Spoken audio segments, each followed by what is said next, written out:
Sebenarnya monster dari pertanian ini adalah tengkulak, Pak, sebenarnya. Kami diskusi sama ya semua stakeholder lah, Pak Gu, ya bertukar pikiran. Petani kita tuh menjadi korban sebenarnya kan.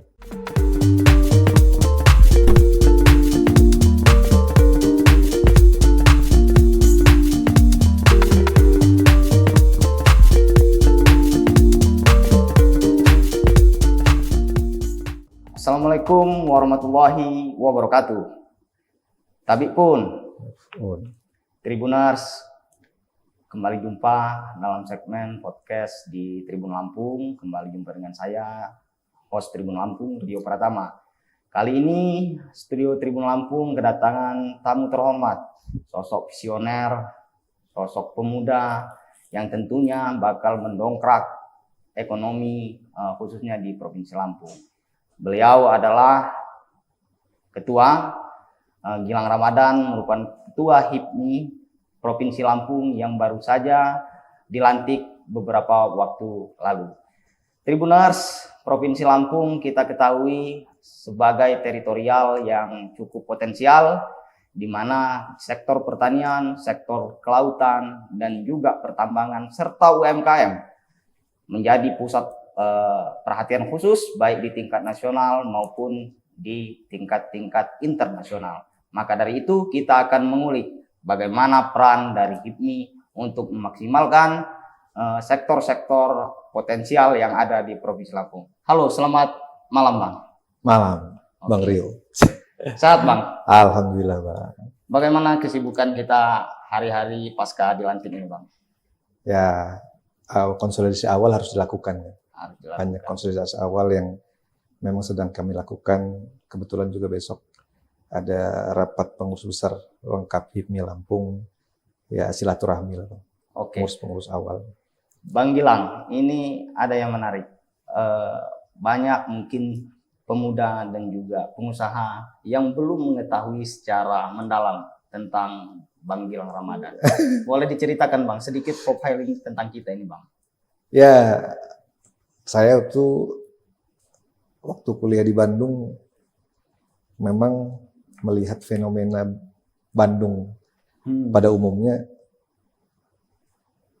Orang asli sana itu nggak berpikiran untuk menjadi seorang PNS atau kerja kantoran. Mereka lebih berpikirnya untuk menjadi seorang pengusaha.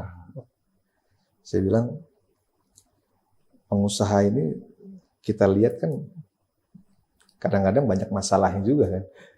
Terlihat enak tapi kadang-kadang di dalamnya penuh dinamika. Tapi setelah saya ikutin, dalemin, dan akhirnya saya coba.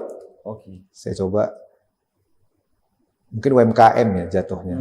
Saya mencoba membeli apa ya, frozennya bakso yang ada di Lampung. Inilah salah satu toko yang ada di Lampung, mungkin kita tahu semua lah. Dia jualan frozennya, dia jualan bumbunya juga. Saya kirim ke Bandung, saya sewa bikin gerobak, akhirnya kita jualan bakso. Itu awal saya menjadi seorang pengusaha. Dan memang itu juga salah satu case atau apa ya, tugas kuliah juga. Bahwa memang kami dibelajari untuk menjadi seorang pengusaha, terus kita melakukan usahanya langsung. Jadi saya coba kemarin ya tahu sendiri kan bahwa bakso yang ada di sini tuh memang peminatnya luar biasa. Saya coba bawa ke Bandung, coba jualan secara langsung lah. Kita masak dan lain-lain, ya akhirnya mencoba jadi seorang pengusaha awal di situ, UMKM. Namun sebelum kita melakukan perjalanan kuliah di Bandung di Jawa Barat ini Bang, sebelumnya memang kita lahir dan besar di Provinsi Lampung atau bagaimana? Ya, saya lahir besar di Lampung. Saya lahir dari keluarga yang seorang pegawai BUMN. Ayah saya PTPN 7. Ibu saya seorang PNS,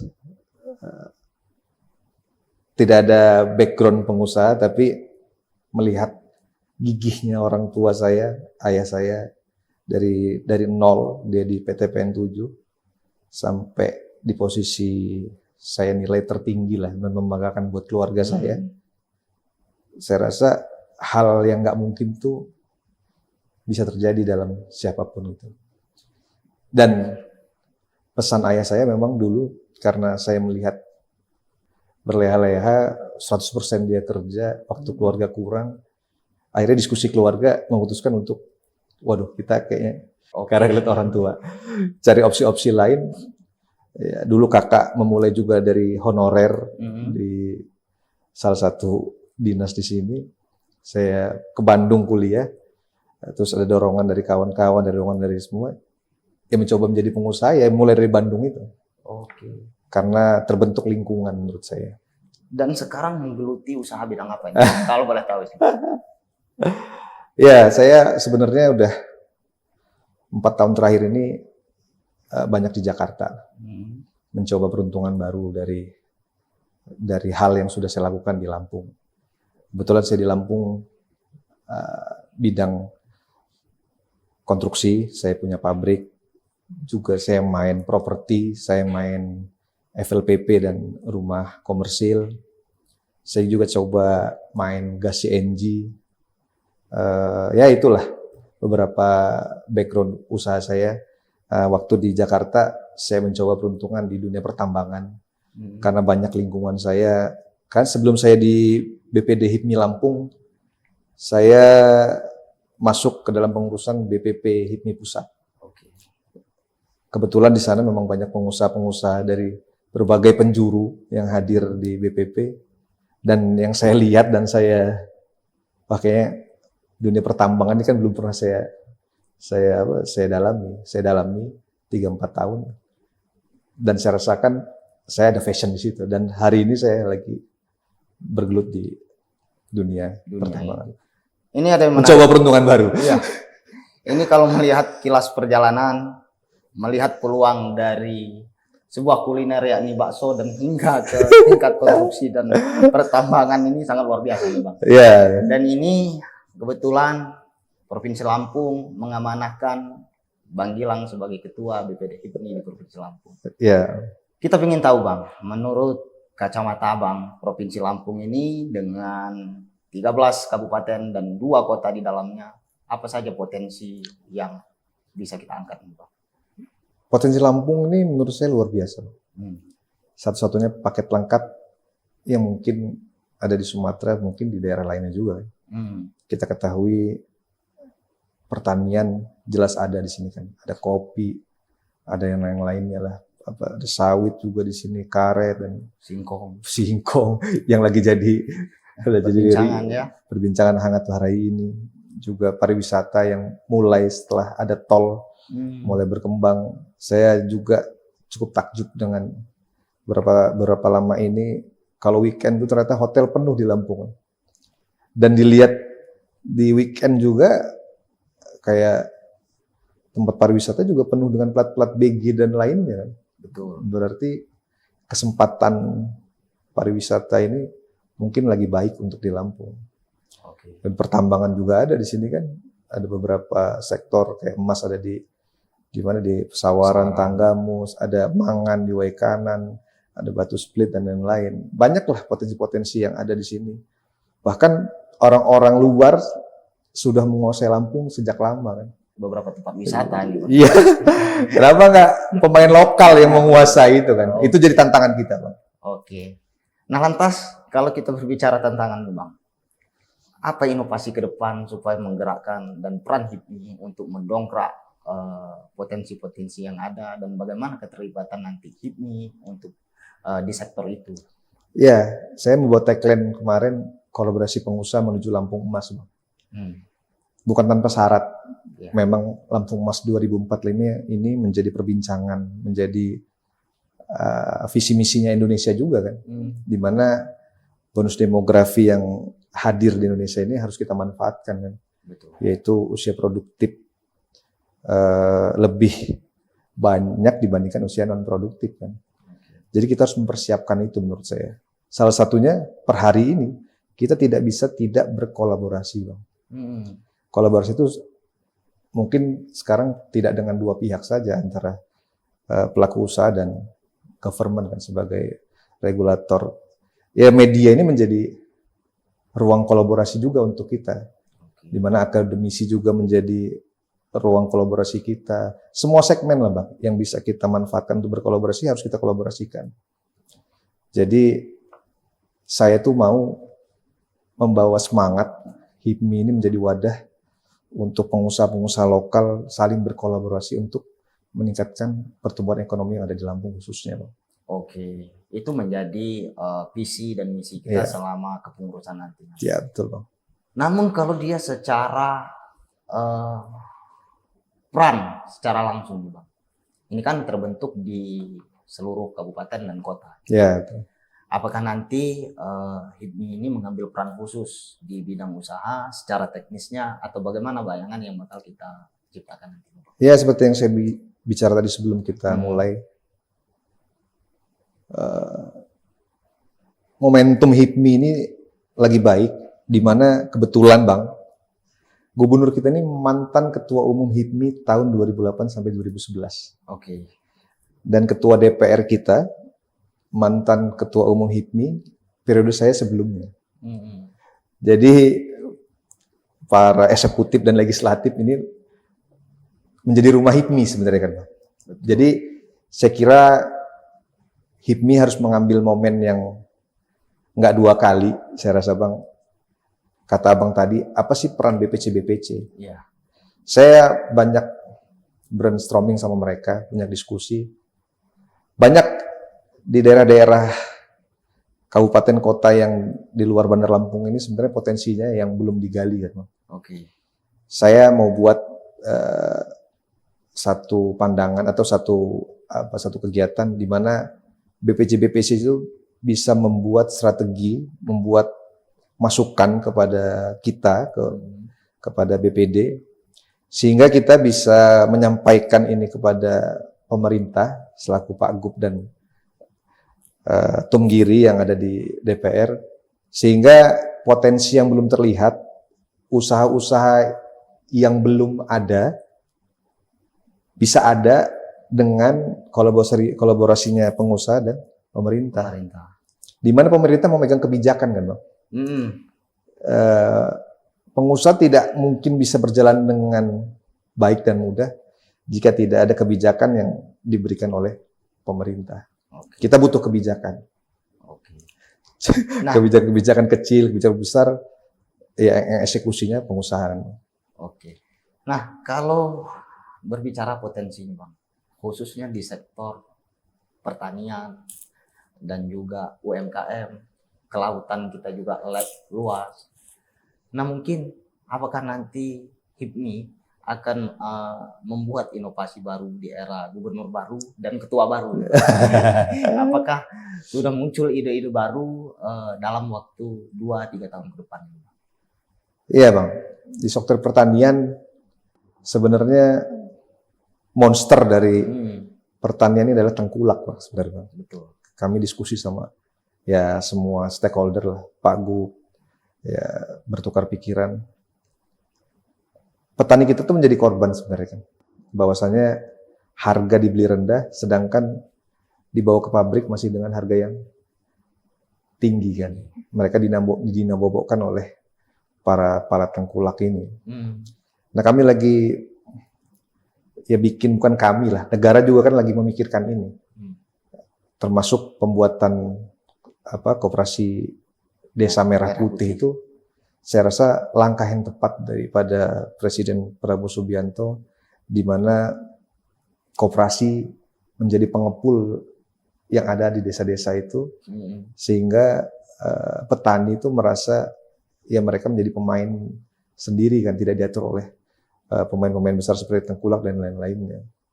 Nah, peran dari HIPMI, ya kita bisa menyediakan alat-alat di mana barang-barang yang masih mentah kita bisa buat jadi setengah jadi. Ya tadi itu, Bang, hilirisasi. Hilirisasi. Kan? Gimana sih kita bisa menciptakan alat-alat itu, kita bisa membawa alat-alat itu ke desa-desa dan lain-lain. Kan kita bisa berkolaborasi, Bang. Ada BPC-BPC setempat kan, di 13 kabupaten yang kata Abang. Ya harus berkolaborasi, ya itu salah satunya. Potensi-potensi itu harus kita mainkan, Bang. Sekali di kelautan, saya rasa kita banyak yang nggak tahu, banyak juga saya bicara sama kawan-kawan di Jakarta, potensi Lampung ini luar biasa sebenarnya. Banyak barang-barang hasil tangkapan dari laut itu yang diekspor ke Amerika, kemana, dalam bentuk yang sudah jadi, udah dikemas, itu masuk ke White House juga ada ternyata, Bang. Dan pemainnya bukan pemain lokal lagi, Bang, lagi-lagi. Waduh, makanya memang ternyata memang harus kita gali, itu bukan dari daerah aja, Bang. Dari pusat juga harus kita gali. Mana sih yang udah main ke Lampung dan punya gambaran tentang potensi-potensi Lampung yang bisa dikembangkan oleh pemain-pemain lokal. Kita harus ambil peran, Bang. Kita harus ambil peran, walaupun investor masuk tuh kita harus punya peran, ya kita harus kebagian lah. Jadi sehingga pemain-pemain lokal ini menjadi kuat, dan kita harapkan pemain-pemain lokal ini menjadi pemain besarnya Lampung di masa-masa yang akan datang. Nah, Bang, tadi kita Abang sempat berbicara mengenai ekspor, Bang. Ya. Nah, mungkin sedikit mengedukasi, Bang. Mampukah pemuda di Lampung ketika terlibat langsung atau dia mau belajar tentang ekspor sehingga potensi yang ada mereka kelola dan mereka menjadi pelaku usaha, khususnya pemuda-pemuda mahasiswa mungkin untuk di bidang usahanya, untuk diekspor, sepanjang pengalaman kita itu merupakan hal yang sulit atau tidak mungkin ya? Atau tidak mungkin. Bagaimana ini, Bang? Ya, saya banyak mengedukasi juga ke kawan-kawan. Ya bukan saya lebih baik di antara mereka. Tapi dengan saya banyak berkiprah di Jakarta per 4 tahun kemarin, ternyata nggak semua pemain besar juga mainnya sendiri-sendiri, Bang. Banyak mereka tuh yang mempunyai usaha juga bersama-sama, berkelompok. Ya. Saya bicara sama mereka, kawan-kawan di BPC, kawan-kawan di BPD. Kita harus punya usaha bersama. Usaha yang besar, jika dilakukan bersama-sama kan jadi kecil, Bang. Betul. Selama ini kita berpikir, ya mindset orang daerah itu, ya gue usaha sendiri karena gue mau kaya sendiri kan. Itu juga persoalan. Itu mindset kan, Bang. Abang mau buka warteg, modalnya 200 juta, punya duit cuma 50 juta. Memaksakan diri untuk meminjam duit ke bank. Kenapa nggak ajak kawan-kawan yang masih punya duit 50 juta atau 100 juta? Kolaborasi. Bang. Hal-hal yang begitu kan bisa dilakukan di semua sektor, Bang. Misalnya abang punya hulu hilir, abang punya kelapa, pohon kelapa, saya bikin pabriknya, atau kita semua kolaborasi bikin pabrik, abang supply ke saya, kan bisa berkolaborasi sehingga kita bisa ekspor. Abang nggak jual ke saya, kita bagi hasil aja. Kan menjadi modal masing-masing, Bang. Tinggal kita hitung aja. Dan sepanjang perjalanannya ini belum terjadi di Provinsi Lampung. Saya rasa ada. Tapi belum banyak. Mungkin tidak terekspos. Dan mungkin kita tidak mengulik lah. Saya nggak banyak menemukan lah, tapi ada beberapa pihak yang mampu mengekspor hasil pangan di Lampung ini. Dan itu menjadi tugas kita, Bang. Tugas HIPMI juga lagi mendata, lagi mencari ya formula, ya belajar dari orang yang sudah melakukan, sehingga bisa kita tuangkan, kita contek lah, kita modifikasi untuk kita juga bisa ekspor kan, Bang. Dan lagi-lagi, Bang, pemainnya juga ya ada juga dari orang luar Jakarta juga. Dan itu sebetulnya perlu kolaborasi karena di awal, Bang, ya. Kalau kita ngerasa nggak mampu, kita harus berkolaborasi, Bang. Tapi ketika dia berbicara tantangan, ini suatu hal yang bisa kita lakukan atau sangat sulit ini, Bang. Ketika kita mulai berusaha dengan modal terbatas dan juga pengetahuan masih nol mungkin. Karena sepanjang perjalanannya kan mindset khususnya mayoritas daripada masyarakat di Indonesia lah pada umumnya. Mereka lebih memilih untuk menjadi karyawan seorang mungkin ASN. Sangat minim yang menggeluti di dunia wirausaha. Nah, bagaimana ini Bang? Yang bisa diceritakan tantangan-tantangan dan juga supaya mindset pemuda khususnya tertarik di dunia ini Bang? Nah, itu Bang menjadi peran penting di HIPMI sebenarnya. Karena HIPMI ini kan organisasi kepemudaan yang sudah berjuang di dunia usaha lah. Ya, salah satunya HIPMI. Esensinya HIPMI itu Bang hadir di mana orang yang tadi tidak punya pandangan tentang pengusaha, dia bisa jadi pengusaha. Yang UMKM menjadi naik kelas ke menengah. Yang menengah naik kelas menjadi atas makro. Yang atas menjadi go internasional. Nah kami Bang beberapa tahun terakhir membentuk HIPMI PT Bang. HIPMI perguruan tinggi. Di zaman sebelumnya itu yang dilakukan oleh ketua-ketua umum sebelumnya sudah sangat baik, sudah sangat luar biasa. Saya merasakan bantuan dari HIPMI PT dalam berorganisasi, kayak kemarin acara musda, pelantikan. Nah kami sedang membuat beberapa skema lah, membuat gimana supaya anak-anak kuliah itu tidak hanya memikirkan tentang menjadi karyawan. Kami sedang membrainwash mereka. Ini ayo dong, lu menjadi pengusaha, nggak ada salahnya kan mencoba. Peluang-peluangnya ada loh, ini loh. Contoh-contoh anak muda yang udah sukses, yang dari kuliah menjadi pengusaha. Ini loh lulusan kuliah yang jadi pengusaha hebat dan lain-lain. Nah kami tuh lagi fokus ke sana juga memang Bang. Memang dimulai dari anak-anak kuliah kan yang punya wawasan kan. Anak-anak kuliah juga kan nggak hanya orang-orang kota kan. Mereka bisa membawa pengetahuan pengusaha itu ke daerahnya masing-masing. Mudah-mudahan peran HIPMI PT ini yang sedang kami fokuskan Bang. Untuk membawa perubahan. Nah Bang, kalau kita berbicara inovasi-inovasi khususnya di tingkat kemahasiswaan, tentunya juga tidak lepas dengan digitalisasi. Digitalisasi luar biasa. Nah bagaimana ini Bang? Peluang usaha yang dapat disampaikan melalui digitalisasi ini Bang? Ini sangat menarik Bang, sangat penting. Juga tadi saya habis menghadiri acara Deep Talk Affiliate yang dilakukan oleh BPC HIPMI Pesawaran. Saya diskusi sama kawan-kawan, saya diskusi sama penggiatnya. Ternyata per hari ini Bang, untuk menjadi pengusaha tidak perlu memakai modal. Bagaimana caranya? Ini yang udah sangat jauh. Yang kita anak muda harus melek Bang. Saya juga jujur ya penggiat media sosial kan. Ya tidak ada lah mungkin sekarang orang-orang yang nggak punya media sosial kan. Tapi mungkin media sosial yang dilakukan sehari-hari itu hanya scroll aja kan. Scroll. Ternyata platform TikTok dan Shopee ini punya peluang yang luar biasa. Salah satunya kalau tadi saya bicara ada PNS dari Pesawaran, dia sudah memulai bermain media sosial 3 tahun yang lalu, melakukan sebagai affiliate. Dia menjual barang-barang orang yang ada di TikTok Shop. Dia hanya menjual barang orang Bang. Per hari ini sudah 2 digit Bang, per bulan dia dapat. Dia bilang intinya cuma satu Bang, konsisten aja dan mau. Karena kadang-kadang kita ini kan kalau kata bahasa orang Lampung piil ya Bang. Betul.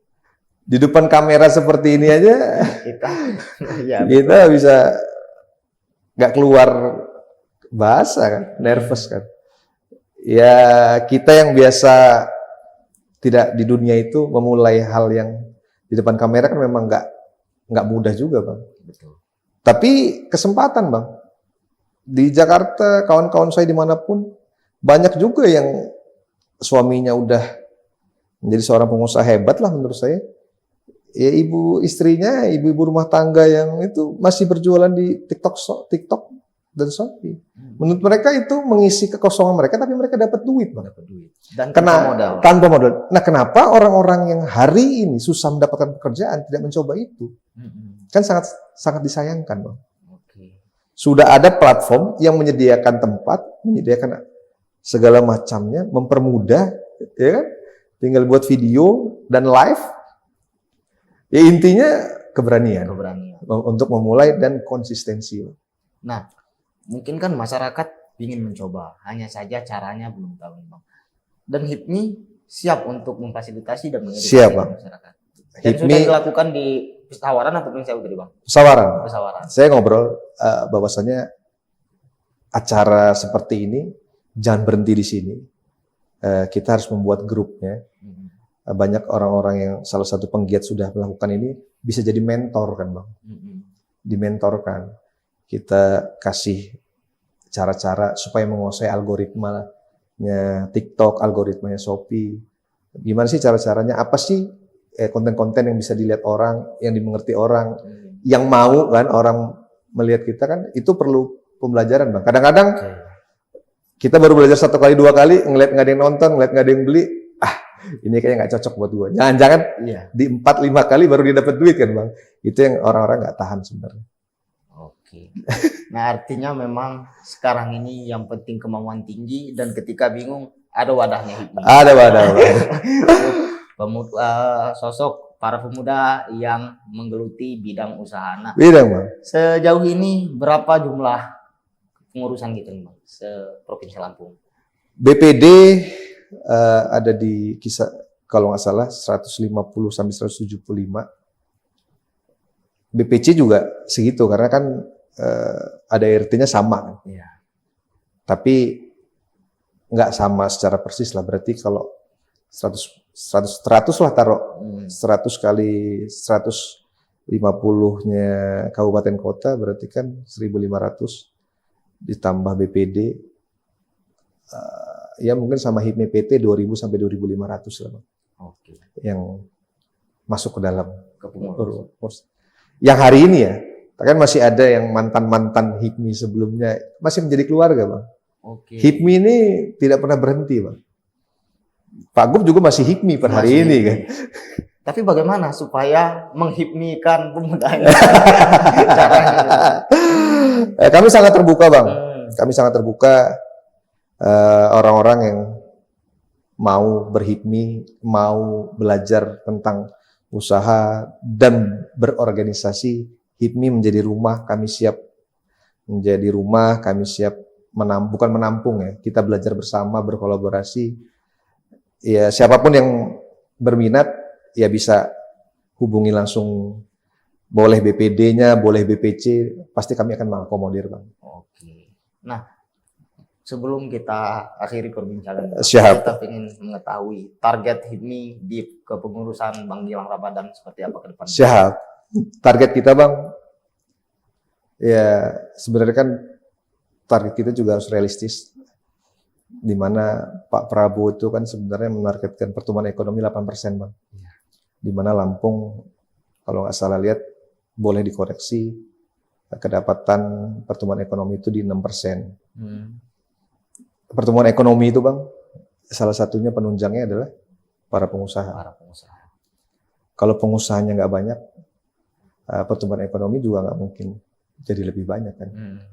Per hari ini, kalau nggak salah, majunya satu negara itu mempunyai total pengusaha itu di angka 5% ke atas, Bang. Hari ini Indonesia belum.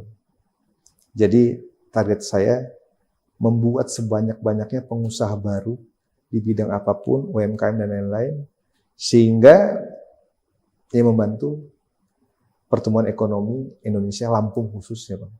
Nggak ada cara lain, Bang. Orang yang belum usaha, kita buat jadi pengusaha. Yang mempunyai usaha UMKM, kita sama-sama berkolaborasi menjadi pengusaha menengah. Usaha yang sudah menengah, kita buat menjadi pengusaha makro. Jadi target kita, Bang, ya tadi kata Abang, ini kayaknya anak-anak muda, orang-orang di daerah belum punya kemauan untuk jadi pengusaha. Ya itu tugas kita, Bang. Melalui HIPMI PT, melalui acara-acara dan lain-lain, ya membuat marwah seorang pengusaha ini memang diminati, Bang. Jadi ya tujuan saya nggak muluk-muluk, sebanyak-banyaknya saya akan membuat orang yang tadinya nggak punya usaha harus usaha walaupun berkolaborasi, Bang. Oke. Baik, Bang. Kita sudah di penghujung, tapi kita juga perlu closing statement dari mungkin ada pesan, harapan, dan juga apa yang ingin disampaikan terhadap pemuda atau harapan terhadap pemerintah, dan juga seperti apa closing statement dari Bang Gilang Ramadan. Silakan, Bang Gilang. Ya, momentum yang baik di mana gubernur kita hari ini seorang pengusaha, Bang, yang memang mengetahui tentang pertumbuhan ekonomi Lampung khususnya. Pak Gub membuka lebar ruang kolaborasi, banyak berdiskusi dengan kita, dengan orang-orang lain, para pengusaha. Apapun yang menjadi masalah di pengusaha yang bisa diubah melalui kebijakan yang tidak mengorbankan para petani atau para orang-orang di bawah, dia siap untuk berkolaborasi, Bang. Pesan saya percaya masa depan Lampung bisa lebih cerah kalau pengusahanya mau bersatu, Bang. Mau berbagi dan bertumbuh bersama, itu yang insya Allah HIPMI hadirkan, dan itu yang sedang kami bangun, Bang. Jadi pesan saya, lakukanlah hal-hal kecil, hal-hal positif, apapun itu, karena kita tidak pernah tahu, Bang. Hal-hal kecil yang kita lakukan, hal-hal kebaikan yang kita lakukan itu bermanfaat di masa depan. Oke, luar biasa, Tribuners. Itulah tadi perbincangan kita bersama Ketua BPD HIPMI Provinsi Lampung dalam beberapa hari pasca pelantikan, dan tentunya Tribuners, kita akan rutin berbincang mengenai inovasi dan juga setelah 100 hari kerja dan mungkin apa saja nanti ya inovasi-inovasi dan hal-hal baru yang telah diciptakan HIPMI. Kita akan undang kembali Ketua Gilang Ramadan di Tribun Lampung. Siapa? Dan saksikan terus podcast kita. Kita akan menghadirkan beberapa segmen di seluruh segmen ekonomi, segmen hukum, dan apapun itu, maka ikuti kami terus. Dengan saya Rio, kami akhiri. Wabillahi taufiq wal hidayah. Wassalamualaikum warahmatullahi wabarakatuh.